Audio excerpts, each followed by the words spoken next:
up here speaking as well. And as Rob mentioned, we had a great night last night at the Revive Night of Worship, and I was yelling and screaming and singing so much, my voice is a little rough. So, I say it's my, raspy voice. So if I have to take a few drinks, just bear with me as I do that, all right? Now, what Rob didn't say when he was up there, this is what Rob said to me earlier this afternoon. He saw me, he's like, Josh, I didn't see you yet since the Revive Night of Worship last night. He goes, it was my best night of my life other than my wedding. That's legitimately what he said, all right? So just, if Revive does anything in the future, you better be there. I'm just saying, all right? So it is good to be here. We are starting a series called Share. Now, if you've ever been around kids for more than about, 30 seconds, you know that parents often try to teach their kids how to share. Right? They try to teach their kids how to share a little bit because it's not natural for kids to share. A lot of times when parents are kind of raising their little kids, they want them to say mama, say dada. They want them to say their names, and they get all excited when they do that. Here's something parents don't teach their kids, and yet their kids know this word. The word is mine. I'm seriously, parents do not teach their kids the word mine. The kids just learn it. Somehow they know, this is mine, this is mine, this is mine. And the kids just automatically know that they want their own things. What you don't have to do is you don't have to teach a kid not to share. I don't know any parents who have gone up to their kid and said, hey, Timmy, go hit that little girl and steal her toy, right? They just don't do that. They don't go to the little Susie and say, hey, Susie, gather like 40 Matchbox cars, put them in a giant pile, more Matchbox cars than you could ever use, and if anyone tries to take one, scream and throw a huge fit. Right? That's not what the parents tell, but that's what kids do. They make this huge pile, and they know, I need every one of these. The truth is, you try to teach your kids how to share because it's not natural. It's something we have to try to teach them to do. And ultimately, the truth is, it's the same for us as adults. Now, sharing is a relatively simple concept, but it is a profoundly deep thing to do. Right? It's something that it's pretty simple to say, hey, you should share, but the truth is to really share is actually deeply profound and is a central teaching of the Bible. Now, I looked up Webster's dictionary, the dictionary of what it means to share. This is what it said in there. It said to share is to have or use something with others. For instance, we will share a piece of pie. The opposite of to share is to hoard. It's to keep everything for yourself that you could share with someone else. And so we're actually going to talk about this concept of sharing for tonight and the next 3 weeks. And the reason we're talking about it is not simply because we want to take you back to preschool and, help you, learn things you didn't learn then. The reason we're going to talk about it is because it is something that we get right from the Bible. Now, here's why we talk about the Bible every week here. We believe the Bible is not just simply a good book. It's actually divinely inspired by God. So if we want to understand what life's about, how we're supposed to live, how we're supposed to interact, how we're supposed to treat people, what the world's like, if we want to understand that, we believe the best way is to go to the Bible.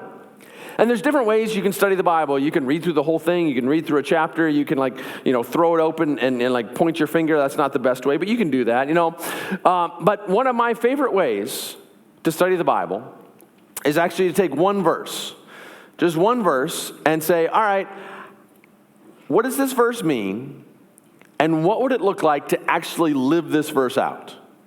Right? Not just to understand it, not just to know the idea behind it, but to allow this verse to influence the way I see myself, the way I see the world, the way I live. And that's what we're going to be doing over the next few weeks. Now, the one verse that we're going to be looking at is this verse, 1 Timothy 6:18. And it says this. It says, command them to do good, to be rich in good deeds, and to be generous and willing to share. To be generous and willing to share. I want to start with the end of that verse where it talks about that willing to share. Why does it use that phrase? Why do they say willing to share? The reason they say that is that many of us are not willing to share. I mentioned this is something that we teach kids. The interesting thing is, in our culture, part of what it means to get older often is it means you don't share. Right? Some of us are wanting to grow up, and we think growing up is, well, then I get my own stuff. I can have my own house or my own apartment or my own car or my own lawnmower or whatever it is. I get my own stuff. That's what it means to be grown up. Now, I'm not telling you shouldn't try to move out of your parents' basement. You probably should, all right? But what I'm saying is there's something interesting in our culture that what it means to mature is sometimes the opposite of what it means to share. Which is why we often don't talk about sharing a lot as we get older. We tell you, you should be nice to people, but the idea of sharing often kind of is relegated to thinking about little kids, and that's not the way that God intended it. In fact, sometimes we think of sharing as this little kind of a cute thing, like, oh yeah, you should share. You know, in the Bible, sharing is not cute. Sharing is actually a radical way of living that is very different than the way we live right now. And that's why over the course of the next few weeks, we're going to talk about how it means to share your life, as we're going to talk about tonight, what it means to share your stuff and share your time and to share your faith. A few weeks ago, I invited some friends into my house. And if you do come to midweek, you get to see my house. We hang out in the backyard a lot, but if you have to go inside and use the facilities or something like that, you walk through my family room and kitchen. And we had the ability to renovate that. There was a few months ago, I actually talked about this in a sermon illustration as well. And I had never renovated a house before or any part of a house. And I've seen those shows. I don't know, any of you like those shows, where they talk about renovating things? HGTV, any fans out there? Yeah, these guys right up here. I've seen some of those shows. I enjoy those shows, and they talk about renovating and they make it sound really stressful, and I'm like, oh, that's just TV, right? I mean, but then I did it. I'm like, man, it is crazy. You got to pick all these little tiny details of countertops and hardware and furniture. And I literally spent weeks. I often don't work on Fridays, or at least part of Fridays, and there were literally 4 Fridays in a row. It's the only day I have to do something, and my wife and I, we went furniture shopping 4 Fridays in a row. It was crazy. We finally got everything together. If you do, you should come to midweek, come see the house. It's a beautiful room. I love that room now. I love spending time in it. Everything was great. And so a few weeks ago, we invited some friends over. And these are friends that, they're not really close friends that we've known for a long time. They're sort of new friends. And we had them over to our house. And the only problem was that these friends brought with them some of the most treacherous creatures that you can imagine. They are actually horrible predators for a new house or a new kitchen. They brought 2-year-olds. Snot-nosed, sticky-fingered 2-year-olds touching my new sofa that I had picked out the fabric myself, and they're just on there. Honestly, actually what happened, the mom took her kids, they also had little tiny kids, took the kid, stuck him on the sofa and started changing the diaper with no pad at all, just right there. I was like, no, not my new sofa, right? Sharing doesn't actually get easier as we get older. In some ways, it actually gets harder because things are actually more valuable and we understand the depth of what it really means to have those things. And so this is a topic that's not meant to be talked about just for little kids. It's actually a radical way of living. So let's go back to that verse, 1 Timothy 6:18. Command them to be good, to be rich in good deeds, to be generous and willing to share. The Greek word that's translated share in that verse is koinonikos, all right? I know you use it all the time. It's actually very similar to a word that was quite popular. If you're around the church 20 years ago, this word was actually very popular. You see it there in Hebrews 13:16. It says, do not forget to do good and to share with others, koinonia.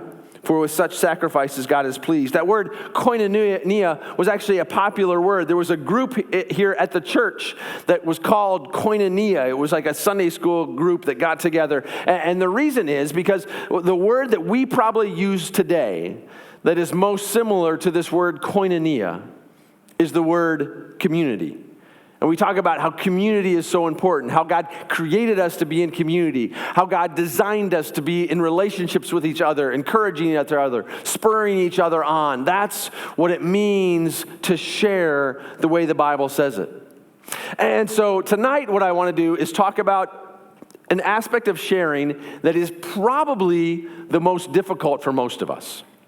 I mentioned that definition that we had of sharing that says to have or use something with others. Well, there's another definition that it's kind of another aspect of sharing that is what we want to talk about tonight, and it fits within this biblical understanding of koinonia. And the definition that I got from the dictionary that's kind of similar, it says to talk about one's thoughts, feelings, or experiences with others. For instance, he will share his fear of flying with the pilot. All right, so this aspect to kind of talk about your thoughts and feelings. Now, when I read that, I was like, okay, that's kind of what we want to talk about. But honestly, it sounded a little too touchy-feely to me. Now, I'm just not really a touchy-feely kind of guy. I'm not saying it's bad to be. It's probably better to be touchy-feely. It's just not who I am. You guys know that. You make jokes about hugging me all the time, all right? It's just not so much who I am. So I decided I would come up with a definition that is similar, but kind of fits more the way I would talk about this. So this is Josh's definition, all right? Josh's definition is letting people know what is really going on in your life and in your head. All right, letting people know what's really going on in your life and in your head. And the reason I use that is that often we don't let people know what's really going on in our life. We try to present the best version of ourselves. All right, we post the best pictures of ourselves. We tell people the best things about our life. Sometimes we don't lie, we just leave out all the other stuff. Right? We just don't give people the complete picture of what's going on in our lives. And then the other part of this, to be honest about what's going on in our head, is important too, because sometimes actually things can appear to be going okay. We can have a job and we can have a family, we can have friends, and things appear to be going okay, but inside our head, it's just a mess. And we're insecure, and we're afraid, and we're anxious, and we can't sleep at night, and we have these things going on, but yet we don't let people know what's really going on in our life and in our head. But the way the Bible describes us relating is actually quite different than that. The idea of koinonia, of that type of community that the Bible describes, is a very different thing. And there's another verse that kind of explains this really well in Galatians chapter 6, verse 2. Galatians chapter 6, 2 says, "Carry each other's burdens, and in this way you will fulfill the law of Christ. If anyone thinks they are something when they are not, they deceive themselves." I love that first image that it gives about carrying each other's burdens. That is a powerful image. It doesn't say, hey, you should notice what's going on in someone else's life and notice they're in trouble and give them like a thank you card or a gift card or something like that. I mean, that's not a bad thing to do. But the way it describes it is you see someone who's got a struggle. You literally lift the burden off them and you carry it. You carry their burden. That is an amazingly powerful image. Amazing. Lift the burden off them and you carry it. I find that to be different from the way things usually work. Well, what I've seen is, and even the way I often do things myself, is when things aren't going well, when I'm kind of having a little bit of a struggle, the first thing I do is I try to do everything I can to fix it on my own. Everything I can. I'll even Google, how do I fix this issue I'm going through? I'll go through everything I can. I'll think about it. I'll stress out about it. And sometimes if I need help, I go to some professional help, which can be a very good thing to do. But I do that in some way so that I don't have to tell anyone. I try to let the least amount of people I can figure out what's going on. And then ultimately, when things get so bad, when literally I cannot hide it anymore, then I finally share it with other people. That's often the way we live. And it's very different from the idea of sharing, from the idea of koinonia, from the idea of carrying each other's burdens described in the Bible. One of the reasons I decided to talk about this is I was talking to Bob Donovan, and he does our marriage ministry here at the church, and he's met with dozens, maybe even hundreds of couples. And a few months ago, he said something to me that stuck with me. He said often by the time he ends up meeting with someone, by the time someone comes to him and meets with him and admits that things are not going as well in their marriage as they should, he said often there is so much division, there is so much distance between the couple that it is extremely hard to come back together. Now some of them do. Some of them are willing to kind of be honest and share what's going on and grow back together, and it's a beautiful thing. But oftentimes, so many people, and for those of you who've never been married, you're like, oh, that's not going to happen to me. It will. Honestly, there's not a matter of if you will come to a time in your marriage when you need to share. It's simply a matter of when. And so he said that oftentimes by the time people talk to them, there's this division that makes it so difficult to come back together. It's kind of like, let's say you were outside, whatever, you're doing some yard work or running through the trees for some reason. I don't know why you would, running away from the police, whatever you're doing. But you happen to be outside in the woods and you cut your leg, all right? Now, if you cut your leg, not if you're running from the police, but in normal, if you cut your leg, what you would normally do is you would stop immediately, right? You would stop immediately because your leg's bleeding. And you would actually wipe off the blood, probably try to go inside and clean it out, wash it out. It would hurt a little bit to wash it out, but you're going to clean it out, you're going to wash it out, and you're going to put a bandage on it. Right? That's normally what you would do if you get a somewhat serious cut on your leg. But you could refuse to do that. You could just be like, it's not a big deal, rub some dirt on it and kind of keep running or whatever it is you're doing. And the problem with that is if you do that, there's a good chance it could get infected. So then it gets infected and you're like, I'm not going to do anything about it. It starts to ooze pus everywhere and you're like, it's okay. And if you do that, now ultimately it could get so bad that you do have to go to a doctor. And the doctor has to literally scrape it out, clean it out, and it is so much more difficult to deal with the cut then. But the truth is, many of us, that's what we do with our lives. We do have something going on, something that we know kind of shouldn't be doing, and rather than kind of dealing with it, rather than addressing it, rather than being willing to share it and actually get the help we need, we're like, it's no big deal. And then what happens is it begins to fester. It gets worse. It gets more difficult. In the Bible, there's this great imagery of lightness and dark. And it says the things that are in the darkness, they're not going to heal. They're not going to be restored. And too often, we're not willing to bring what we need to bring into the light because we don't want to share it. But by sharing it is the only way we can start to move forward and begin to heal it. So if sharing is such a good thing, why don't we do it? Why don't we share more? We teach it to our kids. Why, as adults, do we do the adult version of stacking 40 Matchbox cars, right? Why do we do that?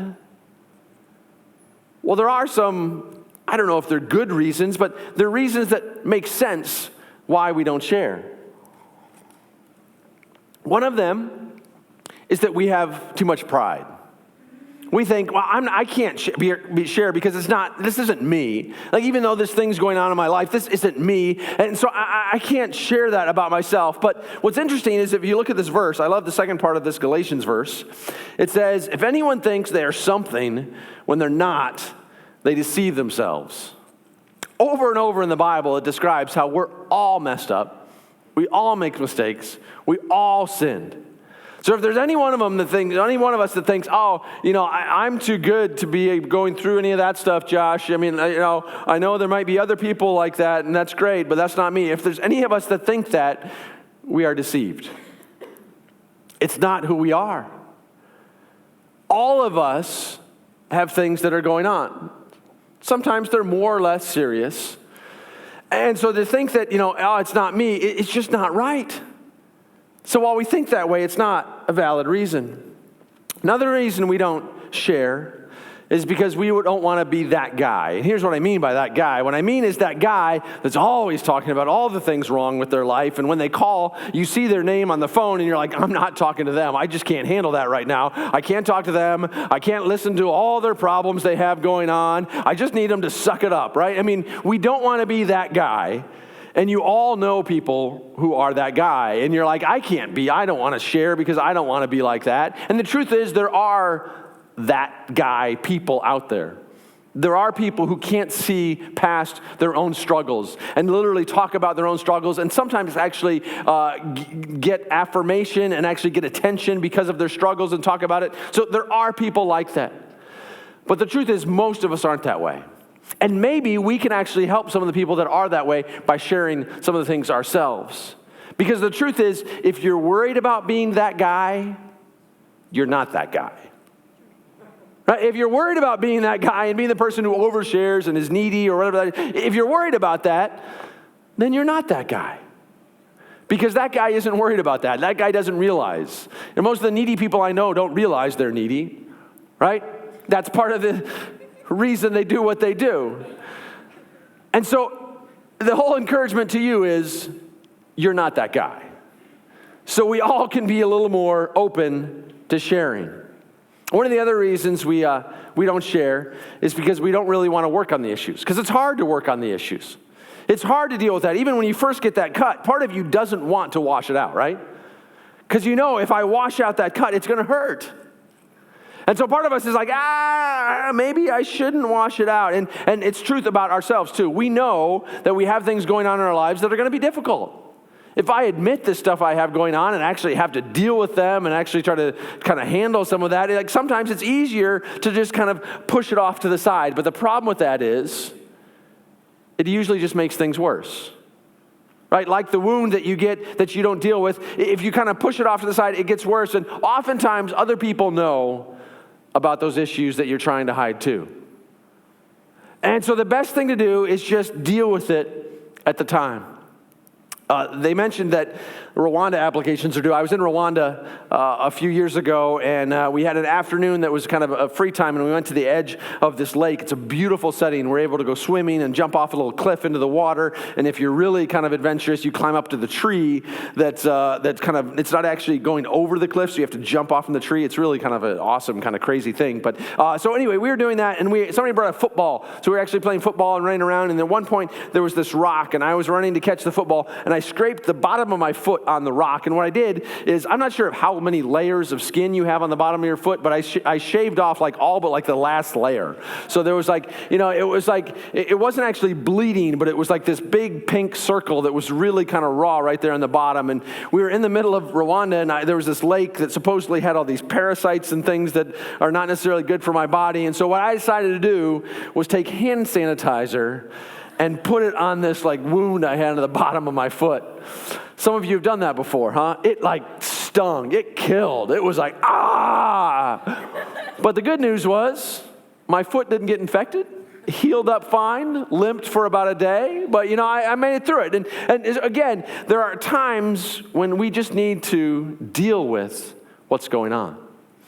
And often, the sooner we deal with it, the actually easier it will be to deal with it.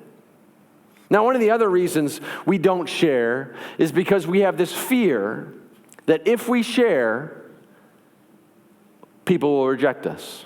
If we're honest about what's really going on in our life, in our head, people will somehow be like, well, I don't want to be around that loser, or maybe that is a needy guy, whatever it is, and people will reject us.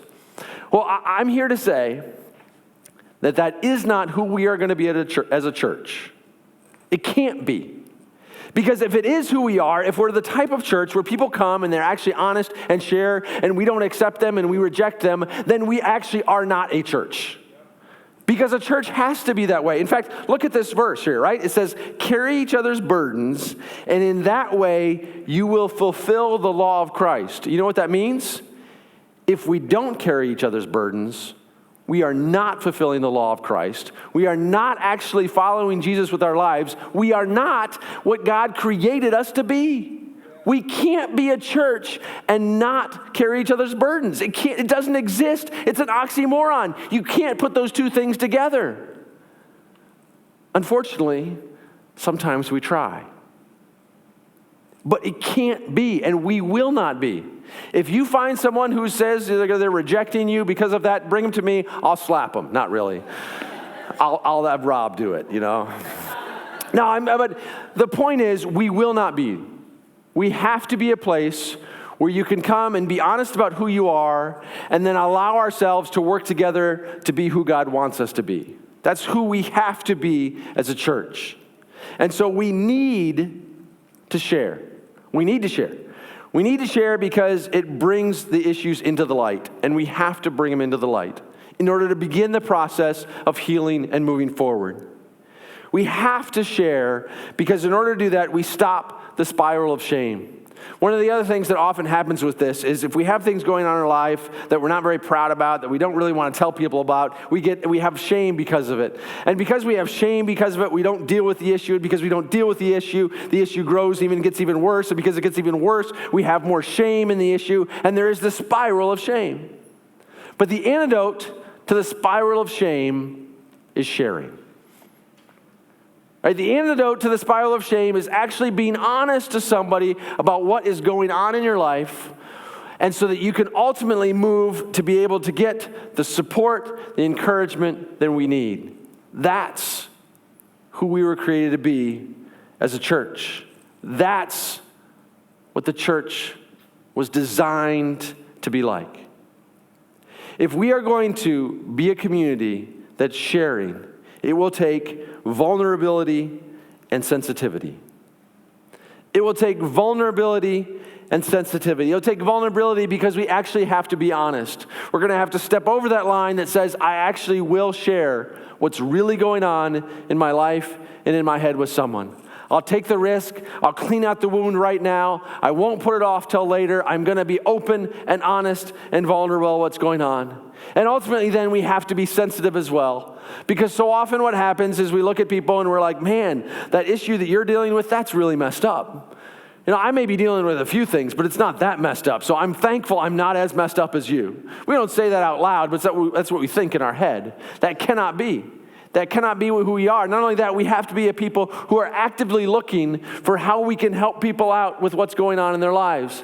Actively looking for how we can share some of our excess. Because the truth is, we all have needs and we all have excess, and it's often in different areas. And so we were designed to be a community of people who shares our needs and who shares our excess. And by doing that, we get to support each other in the way God designed it. Part of the other reason I decided to talk about this is because of what happened, and a few months ago, we talked about it here at Sanctuary. What happened was there was a guy who used to attend Sanctuary on a pretty regular basis, and we hadn't seen him for a couple years. And actually, I know a few of us had actually reached out to him and just checked in and say, hey, what's going on? And he often would not get back to us or wouldn't really tell a lot what was going on. And then ultimately, on a Friday, he Facebook messaged me, and so he was like, Josh, I have to talk. He messaged me on Friday. Saturday, I gave him a call, and what he kept saying was, Josh, I thought I could handle it. I thought I could handle it. And I was like, well, what's going on? And this was a guy that some of us have now been to his house, and he told me that his father had Parkinson's disease and was not doing well at all, and he was trying to take care of his father. In addition to that, he had an older brother who had special needs. So on Saturday, I talked to him on the phone. On Monday, I went to his house. On Tuesday, I came to our staff meeting. I literally broke down crying. For a non-touchy-feely guy, that is a big deal. And the reason I broke down is because I was so saddened by seeing the fact that he had been struggling and carrying his own burdens for so long. And I wondered, I was like, why couldn't we not reach out and help? And some of us that knew him were like, maybe we should have done more. We should have reached out to him because he was in a tough spot. Right, on Monday, we went to his house. On Saturday, there were a group of us from Sanctuary who also went to his house and tried to help him out. There were some of us that spent like 4 hours just cleaning his kitchen to try to get it back to sort of a normal kind of working order. Some of us worked outside doing landscape. And to be honest, it's still to this day, I talk to Ryan a couple times a week usually, and still to this day, I go, man, we still need to be carrying his burdens even more. And the reason it kind of hurt me so much is because I also knew that there are so many of us that are in a similar situation. We're carrying our own burdens. And when I see that, I go, that's not the way God intended it. God did not design us to carry our own burdens. That's why it's so hard. That's why it weighs us down so much when we do it. What God designed was for us to come together as a community with koinonia, to share with each other. I'm going to ask the band to come out and back up. We're going to sing a couple more songs, but before we start singing, I want to ask you a question, because often what happens is when we talk about these things, we're like, yeah, that's a good idea, Josh. We should probably do that. But then we walk out of here and we kind of get on with our lives. And so I want to challenge you with one question tonight. And the question I want to challenge you with is, what is one need you will share with one person? What is one need you will share with one person? One of my phrases that I say frequently is, I said, you don't need to tell everybody everything that's going on in your life, but you need to tell somebody. Right? You don't need to tell everyone. You don't need to broadcast it to everyone, but you got to tell someone. In fact, when you came in, you got a little card. In the bulletin, you got a little share card. And this share card has something on it, and you can write down. You can write down something, because we wanted also to give you a tangible way to write down. And maybe it's something you just need to prayer for. In fact, while we're singing, there's going to be members of our prayer team up front. You can go up and have them pray with you about anything, big or small, going on in your life too. But we said we want to create the opportunity where you can actually share with us. You can share what's going on in your life with us. Maybe it's a need. Maybe you have a deep need going on, and we don't even know. We want to know. And so we're going to put these together, whatever you put down, we're going to share it with each other as a community in some way. We're going to pray for it. We'll give some of these to our prayer team that needs. But we need to be a community of people who are willing to share. And the way it starts is by you sharing one thing with one person. Maybe you writing down something that you want prayed for, some need that you want, and there may be someone else who can actually fill that need. That's what God designed us to do. So you got this card. Over the next, little bit of time while we're singing, you can write something down. On the way out, we'll just have little offering baskets that you can put them in, and so that you can just drop these off, and we can begin the process of sharing with each other. Because that's the way God designed us to be. We cannot be a church and not share in this way. Let's pray. God, again, we do thank you so much for how much you offer us, what you designed the church to be. We know that often we kind of fall short of that, and it's hard. It's hard to share. It's hard to be honest about what's going on in our lives.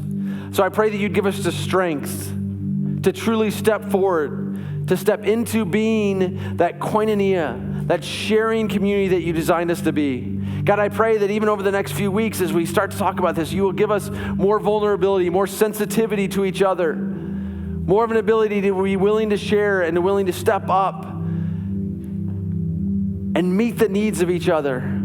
God, the vision you have for the church is so beautiful. And it's so amazing to think about what would happen if we begin to share a little more with each other.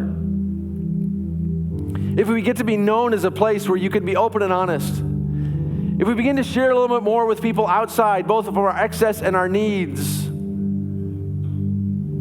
We know, God, that as we do that, you will begin to bring more people into our community. More people who can join in this radical, loving community that is your church. We pray this in Jesus' name. Amen.